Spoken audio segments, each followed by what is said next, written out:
They say small business is the backbone of America. So what's the best way to support a small business? It is to learn more about them and share with your family and friends. We interview founders from across the world who have started and scaled their business through the ups and downs, long hours, and the rewards that come from sacrificing their time to build their business. Welcome to First to Arrive, Last to Leave, the journey of an entrepreneur. All right, welcome to another episode of First to Arrive, Last to Leave. I'm Erin Greger. I'm Courtney Radloff. And we have another very special guest today, another cohort 20 tour, Nickquolette Barrett. Nickquolette, welcome. Hi, so glad to be here. Oh, well, we're very excited to have you. I told Courtney before you jumped on, I'm like, I know you guys haven't met yet. I'm like, get ready for the energy. So I know you will not, no pressure, but I have no doubt you will not disappoint us.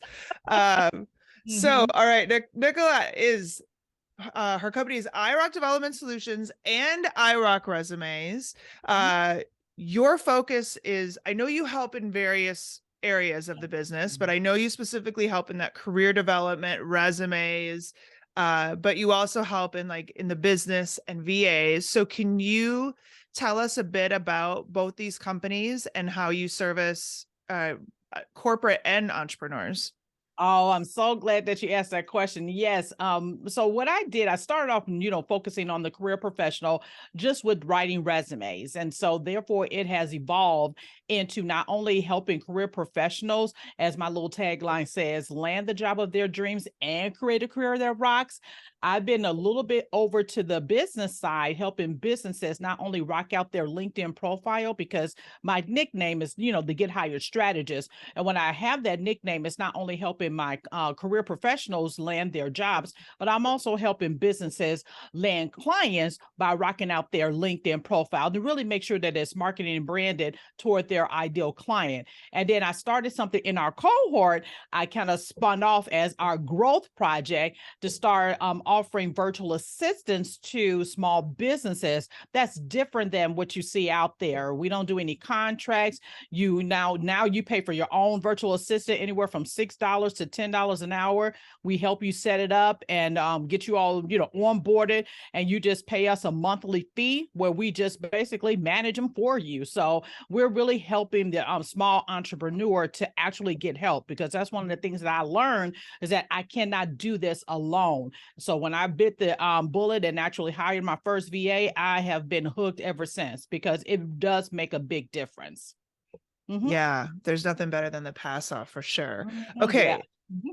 So I want to dive in though, because I want to talk about your history with this company and starting it. It's not, you still have a corporate career. I know you talk a lot about that juggle, but can you first talk about like when you're working corporate and you're like, I want to start helping people with their resumes, and how it branched off to its own thing, and then how it's morphed into what it is now? Oh, that's a great question, because, as a writer, I'm a writer at heart. And one of the things I've always done for people down through the years, even through college, is help people with their resumes. So I've been doing it for free because people always ask me to do it, and I never thought I can actually earn money from it. But as I was doing my dual career, actually working in corporate America, we went through a major change. Now, as a corporate leader, your responsibility is to develop your team for those next opportunities. So that's just par for the core.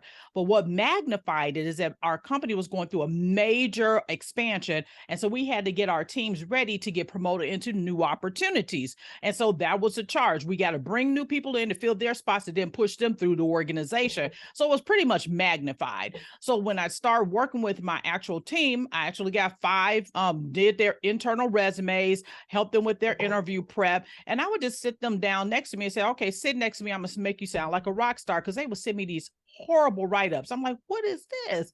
And so I'm like, no, you're not going to get an interview with this. So I would actually rewrite it. And so I got half of my team. At that time, I had 11 people on my team, and I got 5 of them promoted. And then I started, working with the next 5, got them promoted, and I got my whole team except for one, but she was getting married and relocating down to Houston. So she said, "Nah, Miss Nickquolette, I don't want to, go for it. I'm getting married, and my husband gonna basically take care of me." So she was quitting the company.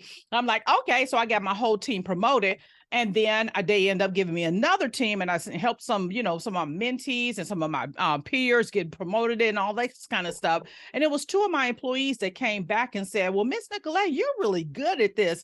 If I didn't work for you, I would hire you to pay you to do this." I said, "What? People get paid to do this?" And I'm like, and I'm just so focused on corporate America rising up the corporate ladder. I wasn't thinking about actually starting a business. And I'm like, wow. So I kind of like put a little blurb out on social media. And then I start having all these people weigh in. "Oh, yeah, you did mine. You helped me get this raise." Because I would not only do their internal resumes, I would actually write up their performance reviews. So their managers say, "Okay, give me all the stuff that you've done so I can evaluate you." So I got these people all this money. Aaron, they didn't even give me a gift card. And I'm like, "Yo, what in the world?" So and it was like mind blowing to me. But then I thought about it. I said, wait a minute. When I was coming down to Texas from Chicago, I did pay someone to do my resume, and it was horrible. I ended up rewriting the whole thing. And so I never even thought about it. And I paid a lot of money back then. And so I just started playing with the idea, put it out on social media. Then I started getting inbox where people ask me, "How much would I charge?" And y'all gonna laugh at this. I started charging enough to get a manicure and pedicure, because that's all I'm like, because I'm just so focused on corporate. I'm like, no, I'm getting ready to go to the next level. I'm just focusing on that, not really doing a business. This was just some, fun money to, pay for some stuff. Then it started paying the light bill. Then it started paying some other bills. I said, wait a minute, I think I got something here. And if it wasn't for those 2 employees who I got promoted from a paraprofessional role to a professional technical role, they each got $14,000 increase in their salaries. So that was starting to prove. So that's when I said, you know what, maybe so. And then after I started getting a lot of manicures and pedicures, I started figuring out I need to do this for real. And that's when I became really serious about it. So I birthed the business on my mom's birthday. May her rest in peace, up in heaven, May 25th, 2014. That's when I actually launched out and actually started really building the business. And I'll be in 9 years. Oh gosh, on the 25th of this month, 20 more days. Yep. Mm-hmm. That's awesome. So I'm interested in this side of it because I know you've added on more stuff, but excuse me, how have you built a company where it's not just you writing resumes, because you've got the special sauce, right? You've got the skill. So how have you been able to scale it where it's your secret sauce, but it's not just the one where you're doing it? And so one of the things I'm very good at is I found out that I'm very good at is strategy. And I used to think, as women, we think those soft skills, oh, I'm good at time management, I'm good at organizational skills.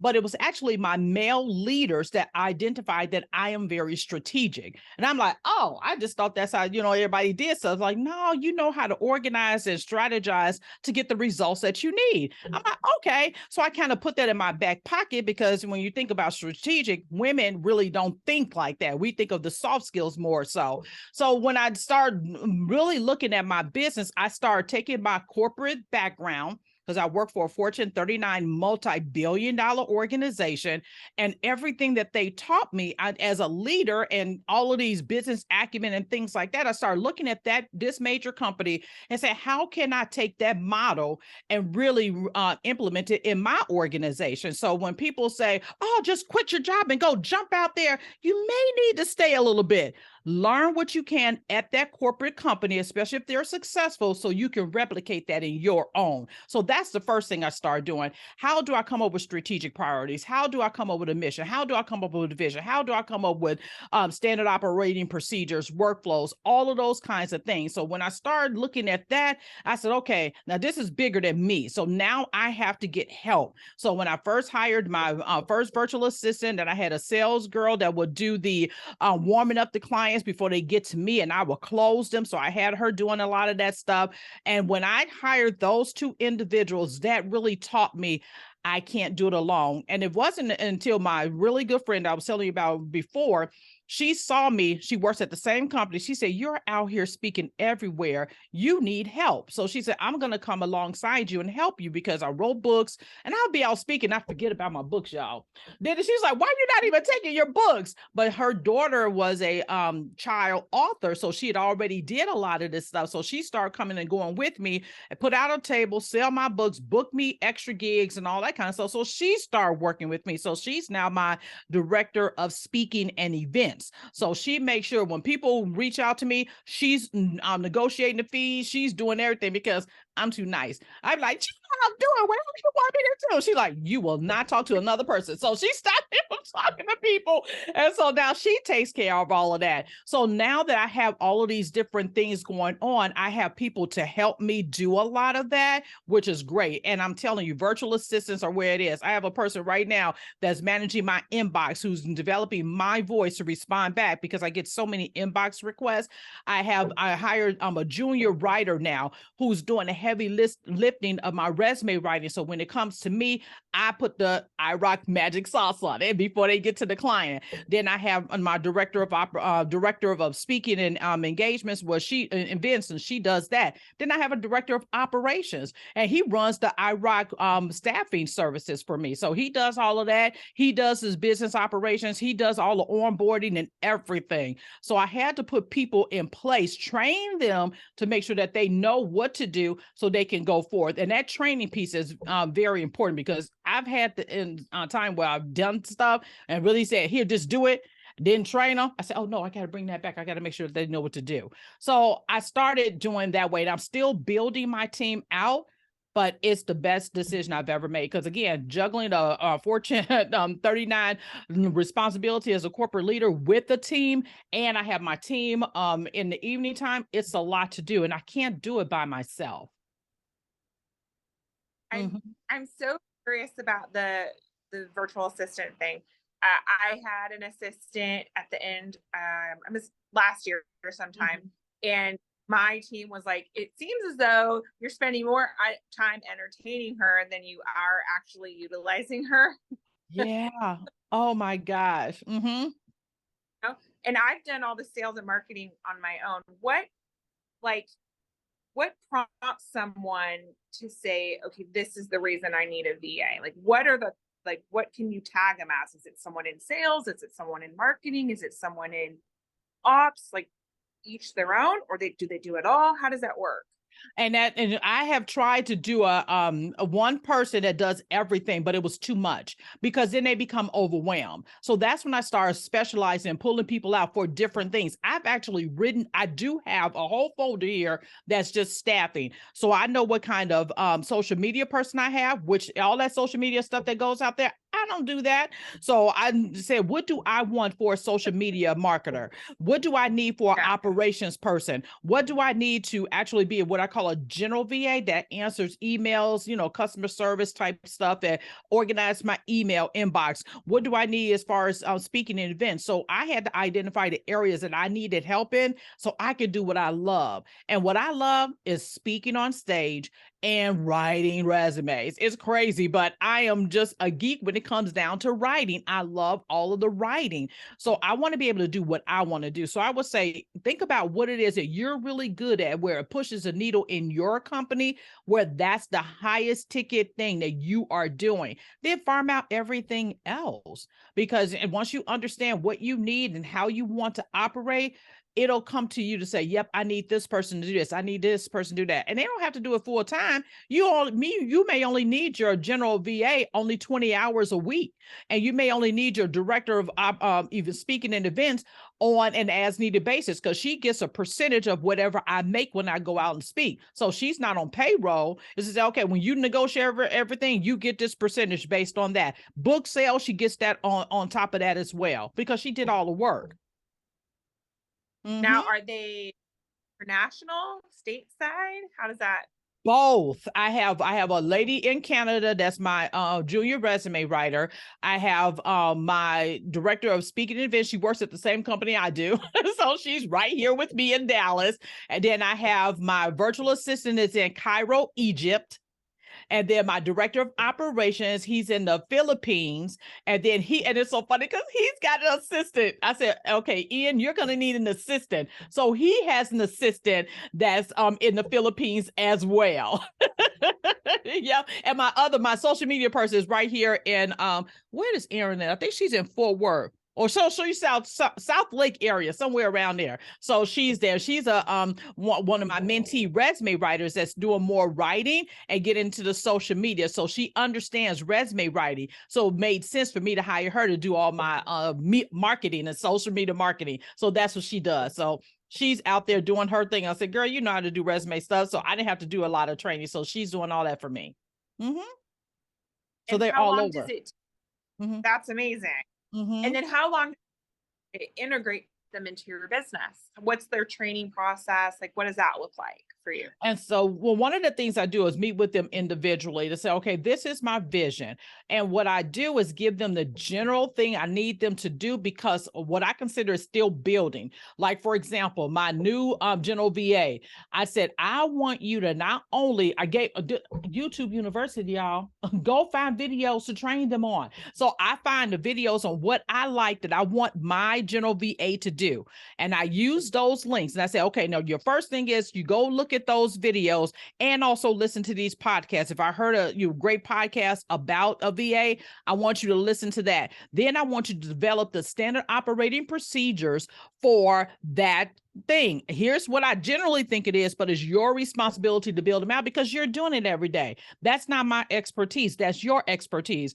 And this is how I get it. I want you all to think about this. When you hire somebody, my way of trying to retain them is said, okay, I want you to build this out so that when you start promoting through the organization, you can train the next person up under you. And she was like, bet. So that's it. So that's what you have to do. But really put a lot of onus on them, because then they feel empowered to buy into your company. Because otherwise, you're going to be a micromanager or a manager. You don't want to manage everything. You want to give them the general idea and let them build it out. And I told my general VA, I said, you're going to teach me your process. I'm going to follow what you want me to do. So you are the boss of my email and you are the boss of my action items. You're going to tell me what I need to do. That's what she's doing. I love this so much because my brain is, I've got to figure it out. So I love like your idea of go to YouTube. This is what I want.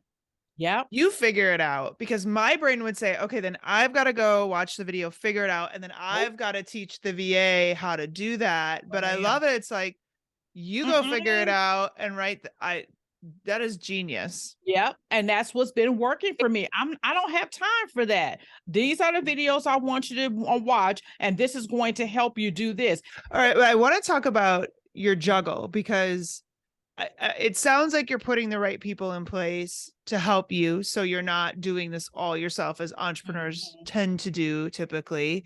How has it been building? Actually, so you've talked about building the team, but can you talk about the juggle? Because there's going to be a lot of people that are listening to this that want to start something. They have a corporate job. And what I love about your story, yes, there's a means to an end for you, but you're looking at retiring first, and then we're like focusing on IROC. So can you talk about this whole juggle that you've been doing and how you've been able to manage it? Because you've got a whole life outside of your corporate job too. It's not like you're single just running this. So can you talk about that? Yeah, what I really have implemented is a split mindset. And as I was just saying a little while ago, I make sure that I take care of my corporate business so I can take care of my own business. And what I mean by that, when I'm at work, I'm at work. I have seen a lot of people try to infiltrate their side hustle while they're working, and it never works. It causes chaos and overstress. And I'm saying this from experience, especially when we went home, because I'm like, oh, I'm at home. I'm about to do a whole lot of IROC work. It was the most stressful thing ever. You can't do that. So you have to really organize your time at work to get your things done. Now, being a leader, I'm on salary. There's no overtime for me. So what that means, you work whenever. I have mastered my work, my 9 to 5 work to the point that at the company I work for, we don't work 40-hour weeks. It's a whole history on why we only work 38, 45, but I make sure I get all of my work done within 38, 45. And so therefore, I can go home at night and then work on my business from 5 to 9, literally. And then if I do something, I'll do something during lunchtime, maybe like a podcast interview or something like that. I can do that during my lunchtime. But I have been able to make sure that my schedule is blocked where I don't do anything. And one of the beauty of my business, because most of my career professionals, they work. I don't have a lot of clients that are unemployed. Most of my clients are looking to transition into other careers. So they work. They can't speak to me until the evening or on Saturdays. So I have trained my clients on when they can contact me and when they can interact with me. And I also build the business comfortable so that it's not going over to the other side. So you have to think about that too. Do you want to build it so that it's so booming that it's going to push you out of your corporate 9 to 5? That may be the right thing for some people. I'm too close to retirement. I have been counseled, girl, don't you leave that pension on that table. Don't you leave all that stuff. So I'm like, okay, I'm going to sit still and ride it out to get all of the things that I have earned by being with this organization for 29 years on May 25th. So I'm going to do that for me. But you have to really structure your business so that you can effectively give your honest day's work to that organization, who is what I call your angel investor, so that you could then build your business on the backside. And that's another thing that I do. Because I have that angel investor, I can really leverage and do take a lot of risk with my company, because I don't use my business money for my livelihood. I'm stashing money. So when I retire, I will have my whole full year's salary in the bank before I start doing my business full time. So that's my strategic mindset. How do I build a sustainable business while I'm working so that I can roll off and be fully into it and still pay my employees? So you have to have that strategy in mind, but you need to make sure that you're focusing on your own company that you work for, who is your angel investor. That's why my company allows me to do what I do, because they know I take care of them. They like, and they'll join my live stream. They do all of that. They're some of my biggest cheerleaders, and because I take care of what they're asking me to do. I think there's such beauty in the non-micromanaging world. Mm-hmm. Like you can give someone a little bit of rope, right, and let them do their thing. I've got people on my staff that I don't need to know that their butt is in the chair. Is the work done? Is it of quality? Did they pay attention? Okay. I love that. That's amazing. And that's what I do. I grew up in the organization without having any leaders that are micromanaging. Now, not to say that the organization doesn't have micromanagers. I have been so blessed not to have a micromanager. And I always say it's really the individual, because if you're trustworthy, trust me, they will trust you and let you do whatever you want to do. And that's what I make sure I do. And that's my integrity to that organization. I have high integrity. I'm going to do what I say I'm going to do, and I'm going to do it to the best of my ability. Now, this is another thing. I am not the one that's trying to be a superstar. I'm never going to do 100% kill myself and all that kind of stuff, because at this point, I'm not trying to climb the corporate ladder anymore. I am giving what I tell my people all the time. The goal is 85%. I give 85%, and that means I am meeting expectations. So that 15 additional percent I save to the evening time, and I give that 115 to my own business. That's what I do. I love it. And I got to give Nickquolette props too. So when I met you, not only were you working a full-time job. Gosh. Yeah, I forgot about running a company, going through Goldman Sachs 10K SB program, and you were doing at least one other certification. I think you were two. Yes. I was going to University of Texas at Dallas, going through the executive and professional coaching program. That's a year-long program. And I was going through the Be Well program, which is the Black Women's Entrepreneurship Leadership Program at the same time. And that was meeting on Thursdays. And then my UTD program, I was meeting Monday, Tuesday, and Wednesday. So every single day I was in class. Now, I didn't expect to get accepted to both programs, the Goldman Sachs and the Be Well. I was just put in just to see. But then when I got accepted, I said, oh my gosh, I got all of these things. And they just happened to fall on different days. So that first quarter, especially because all the other programs were rolling off, because the Be Well rolled off first in March, then Goldman Sachs, and then I graduated from UTD in August. So that first quarter, it was crazy. And I said, I gotta get it done, because at that time, it was 2 years before retirement, because I will be the double nickels in November. And my goal is to retire in the middle of next year or the end of next year. And I had to get it done. And I was so grateful that my organization actually paid for that UTD executive coaching program. That's another benefit of sometimes staying with your organization, because you can use, tuition reimbursement. I didn't have to pay for that $14,000 program. They did. You're not going to know what to do with yourself when you're retired and you're like, you only have your business to run. You're going to be like 90 hours a week. I've been doing this for. Oh my gosh, but I got it done. And it was some of the best things. I said, this is an opportunity. I got to do it now or never. And I just went for it. And they fell on the days I needed. It was so perfect, because I wouldn't have known what to do if things were double up on the days. But yeah, all the homework, and oh my gosh, it was a challenge. Yeah. So what's next for you? Oh gosh, let me see. I'm really focusing on re-strategizing the business. So one of the things I've taken off this week, because today and then next week, because I've been with the organization for so long, I get emails saying you're about to max out on your PTO. Take some time off.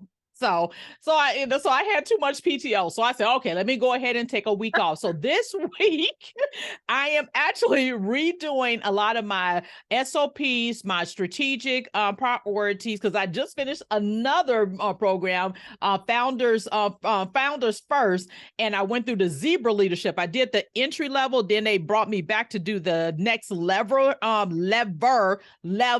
And so I'm going to be redoing a whole lot of those strategies, even more so, and tighten them up better, so that when I go back to work, then everything is even smoother. So I'm working on my workflows, my standard operating procedures. I've tightened up my mission and vision statement. It is so awesome. And my, core strategies is so awesome. So I'm going to be focusing on that. So I'll get up like I'm going to my corporate job, get up in the morning like I do, get my coffee, and that's all I'm gonna do is work on IROC processes and administrative backside, and then service my customers in the evening. So that's my next. As far as building another piece of the business, no, I'm tightening up what I already got going on. I like it though. Yes. How do you keep it all organized? Oh gosh. That's one of my gifts, is that time management organization. I've always been able to do that, even before I had a business. And this is funny, if some of people at State Farm listening, some of my people know, they named me NB time. I don't know if y'all heard of CP time. Have you ever heard of that CP time? Okay, now I'm going real ethnic now. So CP time is color people time. So we don't show up enough stuff on time for hardly anything. Okay.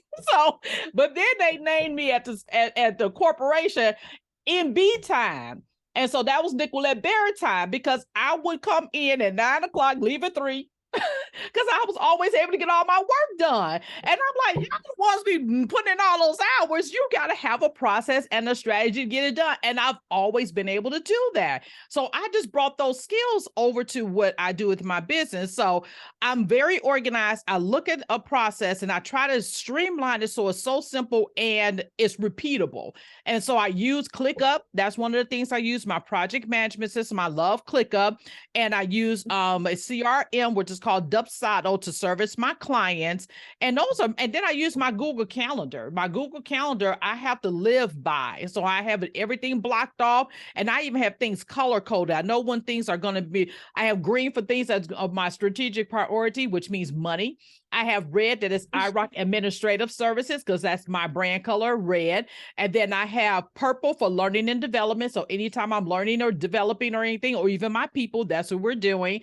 And then I have blue. What is my blue? My blue. Okay, I got to find it. But I got a blue color too on my calendar that I do. So everything is color coded. And because I have everything color coded, it makes everything easy for me to do it. So I'm really organized with that. Let me see. What is my blue? My blue is my general task. Yep, that's what I do. Everything is sorted. So once you develop that system, you have to work the system. Am I perfect at it? No. That's why I'm working next week to streamline it even more. But I have a system. If you don't have a system and a process, then you're all over the place. And that keeps me sane. If I don't have it, it will just be too much. But I have to have a system. So impressive. It really is. I know, it's crazy. All right, you want to do rapid fire? I know we're running low on time. Absolutely. So what's your favorite beverage? Right here. This is my favorite beverage, y'all. Kombucha, simply organic at the Kroger store. 0 sugar. It is lemon ginger with live probiotics. I love this stuff. This is my jam. Yep. And it's expensive, but I don't care. I buy them all the time. I have to try that. I love kombucha, but I've never tried Kroger's brand. Yep. Simply organic, 0 sugar. They have other ones with too much sugar, and I can't have all that sugar. My doctor told me so. I get the 0 sugar, but it tastes so good.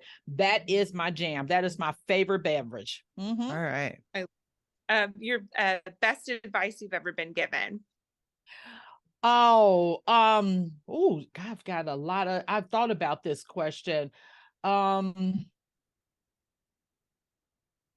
to your weaknesses. Focus on your strengths, hire to your weaknesses. I am not a bookkeeper. I don't know why the heck I was trying to keep my own books. That's a mess, y'all. And if it wasn't for 10KSB teaching me what to do, I don't know. I'm hiring to my weaknesses. I want to focus on my strengths. I'm going to put that on a sticky note on the back of my door. Yep. I love it. Yep. I need that. Dinner with anyone. Oh, I thought about that too. I want to have dinner with Gayle King. And you know why? She gonna bring Oprah. Yeah. That's strategy right there, y'all. That's strategy. I'm gonna get the best friend because she gonna be like, "Come on, girl, let's go be Nickquolette." Mm-hmm. So I get both of them. I'm a big Gayle King fan. I love her, and I love Oprah too. Who everybody loves Oprah. Everybody loves Oprah. Yes. Mm-hmm. There was a second where someone had like a sticker said like Oprah for president. I'm like, I mean, right? Yeah. We will all vote for her. And I don't know American who wouldn't vote for her. Just saying it would be. Yes. Okay. Dinner or your morning routine. I don't have one, surprisingly. I suck at morning routines. I am a night owl. I have tried so many ways. I mean, I drag out of bed and I get coffee and I plop down. That is about as routine as I get. It's so interesting. I really think I want to like learn more about morning people versus evening people. Cause my husband is like, he like turns on at like 3 o'clock and he's woo. And I'm like, oh my God, I'm like trying to wind down. It's weird. Mm-hmm. Weird. Yeah. What are you reading? Deep Work. I just finished it and I need to read it again. Deep Work. That really, I'm going to be listening to it as I really work on all of these things this week. Deep Work is probably, there's so many books I've heard your guests talk about. Atomic Habits. I've listened to that twice. Profit First. Anything but by Mike Michalowicz, I read. everything that he has. But right now, I just went through Deep Work, and I am just in awe of that book, Deep Work. Is it about habits? Deep work, no, it's about how do you sit down and do what I basically do. Look at an actual system and only deeply focus on that. And that's what I do. He's giving me additional things I can put into my arsenal on how I work, because that's my time blocking method. I sit down, when I tell my clients, you got to give me everything in your folder. I show them all the different folders I have. I don't start your work until I have everything in my folder, because when I'm working on your stuff, I will not break that zone. I have to zone in on that. And that's what I'm doing. Multitasking is a myth. I'm sorry. It just is. You can't really fully function and move your business forward and be productive by multitasking. So now I like habit stacking. So if you're walking and listening to a podcast, habit stacking I can do. Multitasking when you're growing a business, no. Deep work is where it is. Okay, I'm for sure getting that book, because I think there is this like glorified idea about being a multitasker, and you just calling it non-existent made me go, oh, it's probably not. No. And one of the things that I do, y'all, in my business is another thing I would like to let you all know. I think about what needs to be done. And you know what my next question is? Who's going to do it? Who not? Yeah, I'm not doing it. I'm fine. I'm like, okay, who can I find to do this? I am not doing it. No.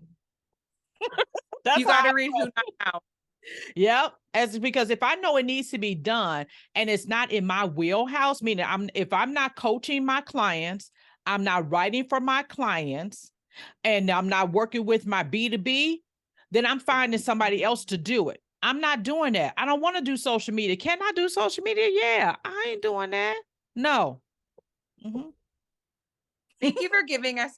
That's like, it's yeah, you don't have to. It's like, but because everyone tells you, anyways, I digress. Right. We could go on.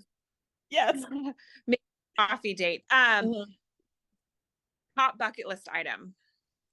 I want to go to Barcelona, Spain. I have been wanting to go. So y'all, I will start a GoFundMe account if y'all want to give me $1 or $2. I want to go to Barcelona, Spain. Now, surprisingly, my degree from University of Illinois at Urbana-Champaign is in Spanish. I graduated with a Spanish degree, and I had a double minor, economics and business administration. That's before they developed they were just starting to develop international business degrees. And I was about to transfer to Bradley University, who just introduced it. But my university said, no, we'll create it for you. You're not going anywhere. So they created it for me. So I was really the first person to graduate with a pseudo international business degree at the University of Illinois, and the first African-American as well. And Wow. and as a teenager, I won a scholarship from what is now Chase Bank to study in Peru, South America. And I stayed with a Peruvian Chinese family, and I learned how to speak Castellano. So when I learned how to speak Castellano and I took Spanish all through high school, it just made sense for me to continue. But I did get accepted as a computer engineer. I got accepted into the engineering college. And that's why I have this left brain and this right brain that I can do these types of things. But my personality really didn't fit with engineering. That's not surprising. Yeah.